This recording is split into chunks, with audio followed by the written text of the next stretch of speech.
আমি জামায়াতে ইসলামের ইফতারে অংশগ্রহণ করব বিধায় আমাকে এখনই চলে যেতে হবে, সেজন্য আয়োজকদের কাছে আমি ক্ষমা প্রার্থনা করছি। এনসিপির সম্মানিত আহ্বায়ক জনাব নাহিদ ইসলাম এবং এখনই বলতে পারে বিরোধী দলীয় চিফ হুইপ এখানে উপস্থিত আছেন, জামায়াত ইসলামের সম্মানিত সাধারণ সম্পাদক সেক্রেটারি জেনারেল, উপস্থিত নেতৃবৃন্দ, আমি আক্তারকে দেখছি না এবং অন্যান্য নেতৃবৃন্দদের দেখছি না। সবাইকে আজকের এই প্রথম বর্ষ পূর্তি উপলক্ষে সবাইকে অভিনন্দন জানাই। আমি যেদিন এনসিপির যাত্রা শুরু হয়েছিল মানিক মিয়া এভিনিউতে, সেদিন ইচ্ছা থাকা সত্ত্বেও আসতে পারি নাই। আমাদের পক্ষ থেকে আমাদের নেতা জনাব রুহুল কবির রিজভী এসেছিলেন এবং সেই অনুষ্ঠানটা আমি টিভির পর্দায় দেখেছি, আমার খুব ভালো লেগেছে। গণতন্ত্রের মাঠে এনসিপির যাত্রা রাজনৈতিক দল হিসাবে যেদিন শুরু হয়েছিল, সেদিন থেকে আমি আশাবাদী হয়েছি এদেশের রাজনীতিতে আমাদের তরুণদের অংশগ্রহণ আমাদেরকে আরো বেশি মর্যাদাবান করবে, উৎসাহিত করবে, এদেশের রাজনীতিকে অনেক বেশি বেগবান করবে এবং তারুণ্যের চাহিদাকে ধারণ করে এই দেশকে এগিয়ে নিয়ে যাবে। আশা করি এই এক বছরে তারা অনেক দূর আসতে সক্ষম হয়েছে। যেভাবে হোক রাজনীতিতে নির্বাচনী সমঝোতার মধ্য দিয়ে, নির্বাচনী জোটের মধ্য দিয়ে তারা বাংলাদেশের জাতীয় সংসদে 6টি আসন পেয়েছে। এই 6টি আসন ভবিষ্যতে বৃদ্ধি হতে হতে একদিন তারা হয়তোবা রাষ্ট্র ক্ষমতায় তারা আরোহণ করবে। সময় লাগবে, কিন্তু সবকিছু ওভারনাইট হয় না এবং আমি আশা করি রাজনীতির এই কণ্ঠকাকীর্ণ মাঠে যাতে সবাই উত্থান পতনকে আমরা মেনে নেই। এই উত্থান পতনকে যারা মানতে পারেনি তারা রাজনীতিতে টিকে থাকেনি।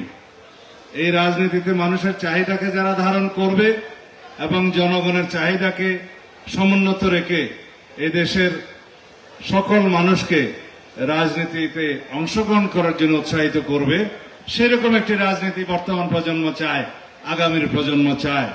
আমরা সনাতনী রাজনীতিতে এখন আর বিশ্বাস করি না। আমরা ইতিহাসের দিকে কেবল যাই না, আমরা ভূগোলের দিকেও যেতে চাই। আগের জমানায় আমরা দেখতাম এই 52 ভাষা আন্দোলন 47, 71 দিয়ে শুরু করে বক্তব্য শেষ করতে করতে তার আর বর্তমানের জন্য আর কিছু থাকে না বক্তব্যের। আমরা এখন রাজনীতি করব বর্তমানের জন্য, ভবিষ্যতের জন্য। এই ভবিষ্যৎ নির্মাণের জন্য আমি এনসিপির এই রাজনীতিতে এই অংশগ্রহণ এবং এই জাতিকে নেতৃত্ব দেওয়াকে আবারও মনে করে আমাদের জন্য একটি রাজনৈতিক বিশাল বিজয়। গণতন্ত্রের মাঠে শত ফুল ফুটবে।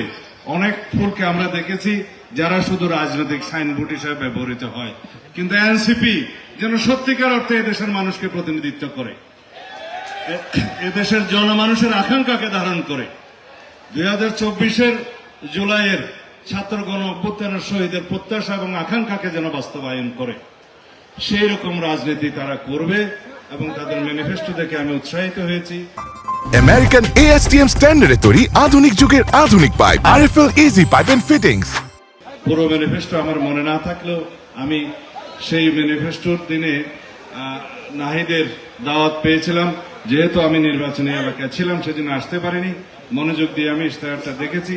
আশা করি সেই নির্বাচনী ইশতেহার সময়ে সময়ে এখানে স্ট্যাটিক না থেকে যুগের চাহিদা অনুসারে, তারুণ্যের চাহিদা অনুসারে, এদেশের জনমানুষের প্রত্যাশা এবং আকাঙ্ক্ষা অনুসারে সেই ইশতেহার এবং রাজনৈতিক উদ্দেশ্য এবং গঠনতন্ত্র এবং ঘোষণাপত্র পাল্টাবে।